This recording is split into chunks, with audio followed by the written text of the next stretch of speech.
estaremos conversando sobre cómo cuidar la alimentación y alejarnos de esas posibles enfermedades. Y para ayudarnos en relación a este tema tan maravilloso, ya está con nosotros el doctor Carlos Domingo Porras, nutriólogo. Bienvenido, doctor. Gracias, Cesaria. Muy amable. Buenos días, Venezuela, y un placer estar acá de nuevo con ustedes. Bueno, y por supuesto nos acompaña un panel de invitados que están interesadísimos en el tema.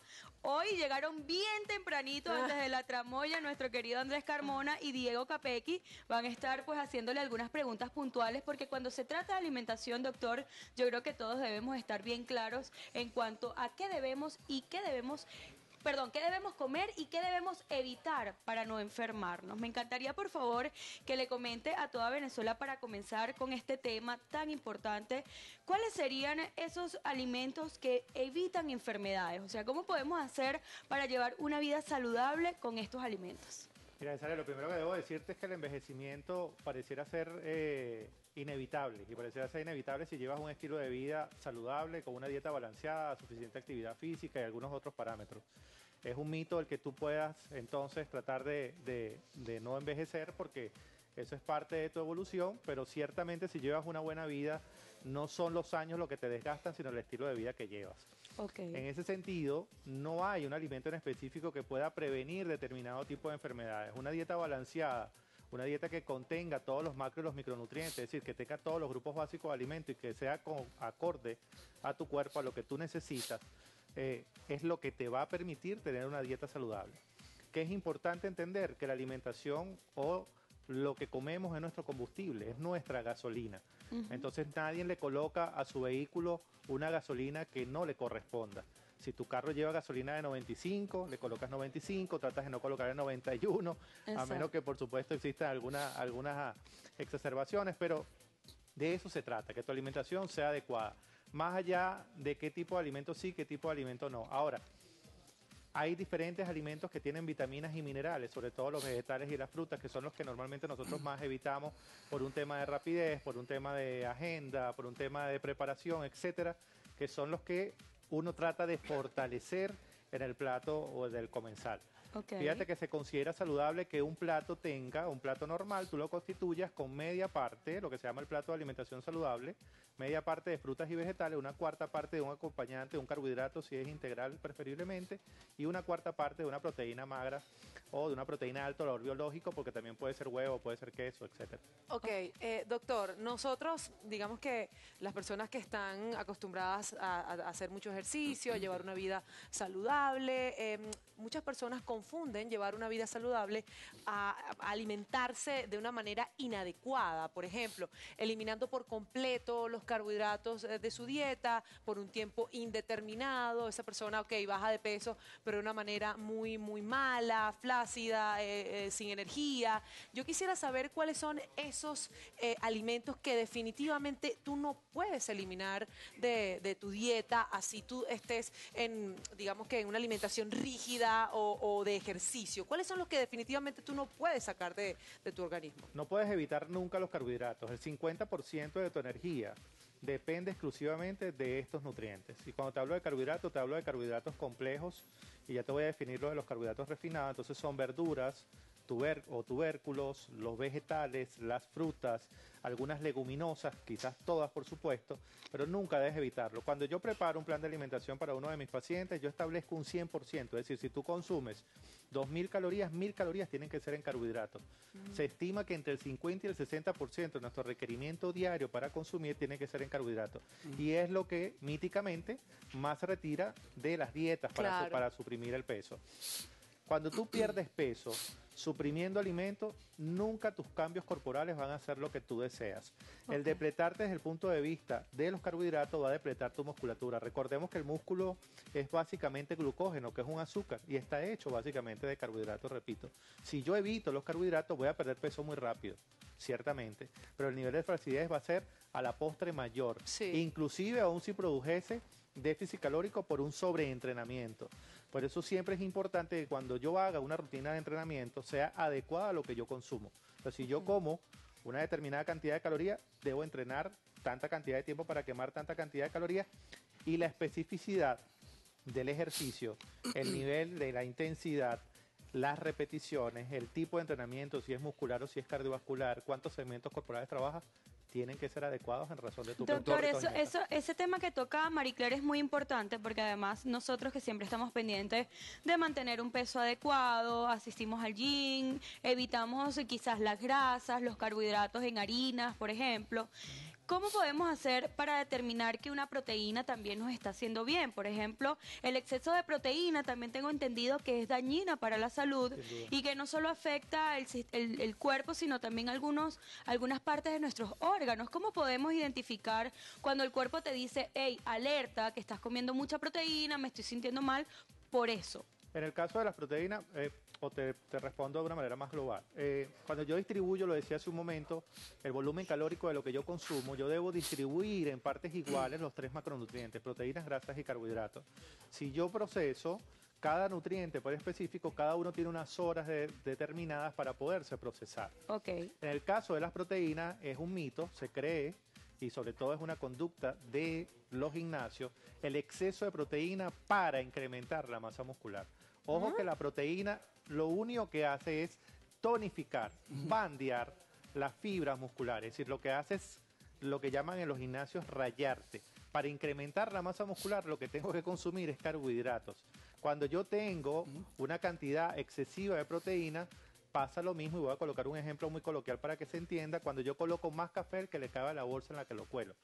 Evidentemente, todo ese residuo se va a quedar allí, se va a filtrar solamente una pequeña cantidad, y si tú agarras a 10 personas que comúnmente consumen proteínas en altas dosis para este tipo de terapia, agarra 10 entrenadores de gimnasio y pídele cuántos de ellos alcen la mano y les ha dado cálculos renales o litiasis renal. Wow. Sí. O sea que el Vaya. exceso de 7 proteína se convierte en grasa, se podría No, decir. se No, convierte en cálculo renal. Cálculo Sí, renal. Se convierte en cálculos renales. Es Sí. importante, fíjate tú, si hacemos ese ejemplo y a los 10 entrenadores o a las 10 personas que hacen ejercicio, por no llamarlo entrenadores, consumiendo proteínas a grandes escalas, 7 te van a alzar la mano. Wow. El 60 al 70% de las personas que hacen abuso de proteínas a mediano o a largo plazo van a tener enfermedades de tipo renal. Esa por nombrar la más simple. Recordemos que la litiasis renal es esa área, y muchachos, la litiasis renal luego lleva una insuficiencia renal. Y el paso a la insuficiencia renal es perder la función renal, que es nuestro filtro. Vaya. Sí. Y evidentemente viene la diálisis. Doctor, una pregunta, en este caso, bueno, dejando el tema de los deportistas de un lado y aplicando en este caso, porque sé que hay varias familias que están viendo el programa y que de repente tendrán la misma inquietud que yo. Cuando llegan a una avanzada edad, los abuelitos ya como que empiezan a perder el apetito, uno empieza a ver cómo de repente sus músculos empiezan a desaparecer, empieza a colgar el pellejo y ellos no quieren comer y eso es una lucha que sé que muchas familias tienen. ¿Qué recomiendan en ese caso? ¿Cómo podemos motivarlos en el caso cuando ya definitivamente están negados a comer? ¿Qué se puede aplicar en ese caso para mantenerlos como Dios manda en una dieta balanceada acorde a su edad? Varias cosas. Uno, la hiporexia del anciano es normal y tiene que ver, o la falla de apetito del anciano tiene que ver con una pérdida de la sensibilidad a los sabores, a las texturas, a los aromas, inclusive a las consistencias propias de adecuación. Es decir, no es lo mismo cuando tú te comes un pollo a la plancha teniendo toda tu dentadura perfecta que cuando tienes probablemente una dentadura parcialmente que no es tuya o usas algo artificial, etcétera. Aparte de eso, a medida que nuestro cuerpo va avanzando, va evolucionando, por supuesto algunos órganos y sistemas y niveles de funcionamiento no se van deteriorando, pero van disminuyendo su velocidad, su especificidad de acción. Entonces, por supuesto, lo que tú procesas probablemente 6 horas, a un abuelito tarde en 8 o 9 horas. Entonces, ¿qué hace el abuelo? Evita el alimento para que no le caiga mal, Entiendo. para no molestar a su hijo o a su nieto, para decirle que tiene que ir al baño. No toma mucho líquido porque simplemente su riñón ya no tiene la capacidad filtrativa y tiene que ir muchísimas veces al Y baño. está bien que haga 1 o 2 comidas al día. No, para nada. Es lo que Debe digo. comer al menos 4 o 5 veces Claro. al día y la adecuación tiene que ser siempre de consistencia. A nuestros abuelos tenemos que darle lo que les provoque siempre y cuando les corresponda. ¿Qué te quiero decir con esto? Que el usar medidas alternativas desde el punto de vista gastronómico, aromatizar bien, cómo te gusta comértelo, no prohibirle nada. Es decir, sino tratar de adecuar en razón de lo que le corresponde comerse. Si el paciente es diabético, tratar de tener algunas cositas allí. Hoy nos acompaña en el foro, yo creo que pocas veces ha venido, pero cuando se enteró del tema dijo, yo tengo que estar aquí. Diego Capecchi tiene una pregunta, doctor. Sí, es la primera vez que estoy en un foro aquí en Portada, tengo 2 años en el canal, pero me interesó muchísimo el tema, particularmente porque yo tengo muy malos hábitos alimenticios, lo tengo que reconocer. Yo no desayuno, ¿ok? Sí almuerzo, pero almuerzo también a deshoras, quizás por mi trabajo, y ceno excesivamente, ¿no? Entonces, a mí siempre me han dicho que el desayuno es la comida más importante del día y que se tienen que hacer las 3 comidas y quizás hasta más, ¿no? Entonces, esa es la primera pregunta. O sea, el yo suprimir el desayuno a veces es perjudicial para la salud. Y la segunda es que yo no tomo casi agua, ¿no? O sea, yo ahora que estoy aprendiendo a tomar agua y queriéndola, porque yo prefiero 1000 veces los jugos, ¿ok? Hacerme un jugo o hacerme una bebida que tenga un sabor, ¿no? Entonces, eran las 2 cosas que te quería Te preguntar. respondo puntualmente, Diego. Fíjate, en el caso de la primera, sí, ciertamente el desayuno es la comida más importante del día. Te colocaba un ejemplo antes del vehículo, para tener algún ejemplo gráfico, y nadie enciende un vehículo sin gasolina. O sea, tú no puedes arrancar tu día sin tener, evidentemente, algo que te permite ese metabolismo en marcha. Lo segundo es que estás trabajando con la cantidad de calorías que consumiste en la cena, que si son saludables, evidentemente deben haberse agotado a medianoche probablemente, y aún así levantándote con una cantidad suficiente de energía no estás arrancando como debería ser. Entonces, lo primero es corregir, sí, debes desayunar. El número de comidas, ciertamente deben ser 3 comidas, debes desayunar, almorzar y cenar, y el número de meriendas va en razón de tu propio hábito. Nosotros establecemos hábitos alimentarios en razón de nuestro ritmo circadiano, es decir, desde el momento que nos levantamos al momento que nos acostamos. No es lo mismo de repente si yo estoy de guardia, o no es lo mismo un vigilante, o no es lo mismo de repente alguien que trabaja en una recepción de un hotel. Evidentemente los ritmos circadianos cambian porque sus horarios cambian. Claro. Entonces tienes que suplir esa cantidad de energía. Y en la cantidad de agua hay varias cosas. Ciertamente sí tenemos que tomar una cantidad de agua en razón de las calorías que Se consumimos. dice que 2 litros de agua diarios. No, eso es lo que iba. Si tú te consumes 2000 calorías, deberían ser 2 litros de agua al día. ¿Ok? Es un cc por cada caloría que consumimos. Ok. Pero más allá de eso, no lo estás haciendo del todo mal. ¿Por qué? Porque cuando tú consumes frutas que son ricas en agua, cuando tú consumes batidos, cuando tú consumes vegetales, todos contienen agua. Lo importante es alcanzar la meta lo más próximo posible. Entonces, agua sola, tampoco tienes que tomar agua sola. Colócale alguna rama de algo, alguna hierba aromática, alguna concha de limón, de naranja, de Lo mandarina. importante es el líquido. Lo importante es el líquido, en realidad, ¿para qué? Para que evites, evidentemente, cuadros de fatiga muscular, calambre, astenias o dolores musculares que se producen por Y otra deshidratación. cosa es que soy súper dulcero. O sea, yo puedo comerme una torta en 2 días, ¿no? O sea, si la tengo en la nevera, soy sumamente dulcero. Y es una cosa que estoy tratando de evitar ahora, y estoy tomando mucho líquido porque de verdad que me he dado cuenta que me he engordado un poco. Entonces, Doctor, Es normal que te ocurra, perdóname, César, Sí. es normal que te ocurra lo que me estás mencionando por la falla de la ingesta que tienes. Exactamente. Tienes ritmos a deshora, es decir, tienes estas regulaciones de tu horario, la cantidad de energía que consumes no te llena probablemente, y buscas satisfacción con aquello que te dispara la glicemia más rápido, que son los Exacto. azúcares refinados, que es casualmente lo que debemos no evitar, debemos Ok. moderar el consumo de ellos. exacto, el mismo cuerpo va reaccionando y le da ansiedad y quiere comer Sin dulces, duda, doctor. sin Y duda. el exceso de agua, porque he escuchado que hay personas que pueden llegar a tomar hasta 5 litros en un día. Si no la eliminas, fíjate que cuando nosotros entrenamos, tú puedes tomar hasta medio litro de agua por cada 30 minutos de ejercicio, dependiendo de la actividad física. Pero de repente un futbolista puede usar hasta 7 litros en un solo juego por la Wow, cantidad porque de... el futbolista corre por la durante 90 cantidad, es minutos. correcto. Entonces, va a depender de lo que tú movilices y de lo que tú necesites, de lo que tú gastes. Mi El agua preparador no- físico, por ejemplo, me manda a tomar 5 litros de agua diario. Si te los comes en calorías, bien. Si los gastas en actividad física, bien. Si Ok. no, lo que vas a producir son edemas intersticiales por una cantidad de líquido que tú no eliminas. Y si no eliminas la cantidad de líquido, pasa lo mismo que con el tema de las proteínas. No, yo entreno 2 veces.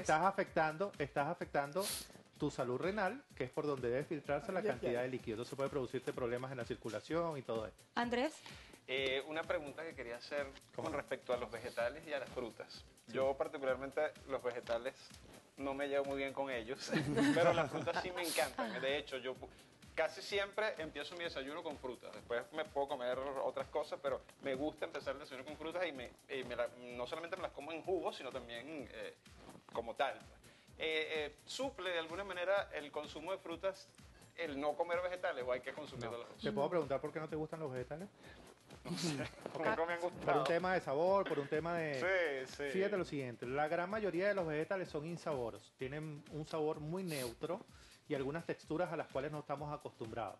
Siempre es importante, ciertamente, hay que comer de 3 a 4 raciones de vegetales al día, eso es lo que se considera saludable, e igualmente la misma cantidad de frutas, entre 4 y 5 porciones de fruta al día. ¿Qué es lo importante? Evidentemente que tú halles una sincronía con los métodos de preparación que te gustan. Si no te gustan los vegetales solos, colócale un aderezo de yogur, de mostaza, con una cucharadita de miel, que no va a tener más allá de 60 calorías y no va a hacer un salto al vacío en la dieta. Y eso te va a permitir tener un vegetal con sabor, probablemente con alguna textura o untuosidad que te guste.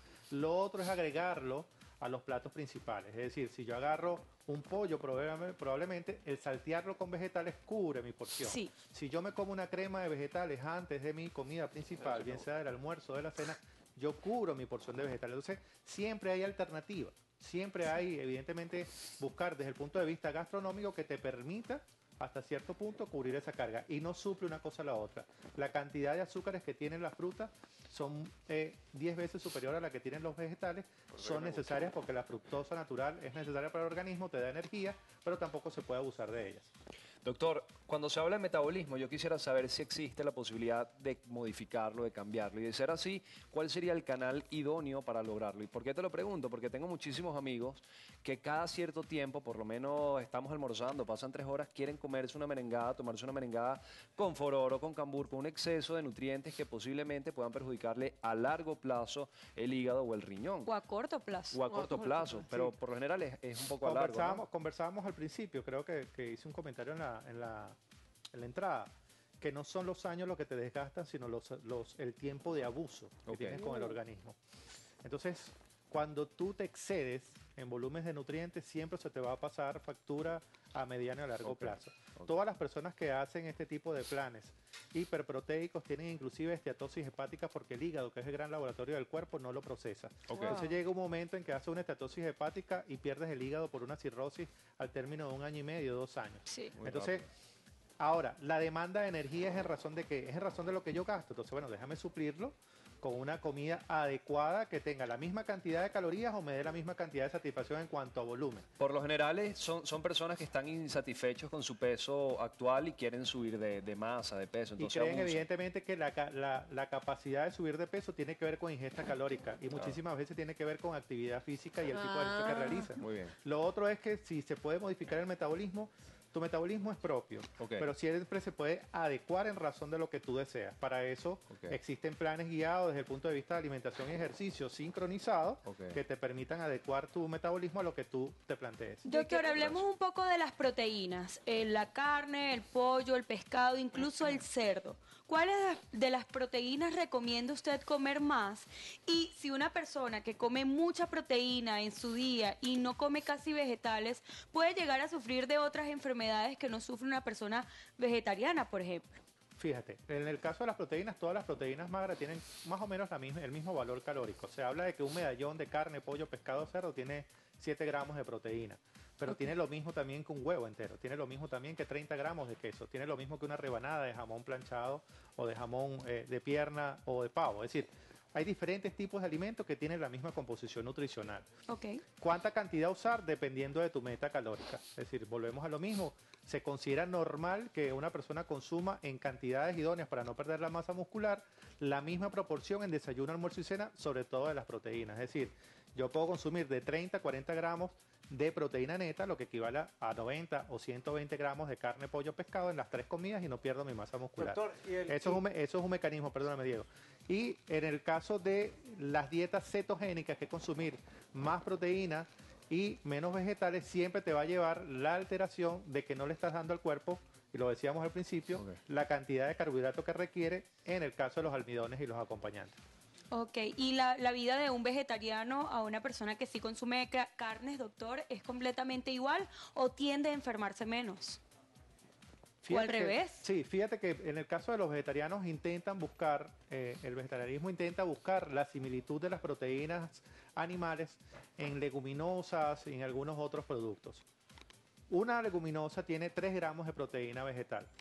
Un Ok. trozo de carne de 30 gramos tiene 7 gramos de proteína de alto biológico. Para yo poder alcanzar la cantidad de proteína tendría que triplicar la cantidad de carbohidratos. Entonces, el vegetariano le cuesta mucho controlar su peso. Evidentemente, sé que de repente después que salga aquí por las redes, los vegetarianos, tú sabes, ¿no? Pero No se preocupe que ya les vamos a dar las redes. pero realmente el equilibrio es lo que te lleva a una buena salud nutricional Ok. y a un cuerpo saludable. Tienes que comer de todo para poder alcanzar tus metas de una manera adecuada. Bravo, me encanta, doctor, porque yo creo que es importante que encontremos el equilibrio necesario para mantenernos y sentirnos bien. Pero si usted tiene algunas dudas todavía por allí, les puede escribir al doctor en sus redes sociales. A ver, Sí, doctor. @Domingo Porras en Twitter e Instagram, y por allí siempre estamos publicando y bien pendientes. Y hasta los vegetarianos, si tienen, También, claro, por supuesto. si tienen alguna duda, no Por se preocupen que supuesto. él está allí atento para Por supuesto. responderle.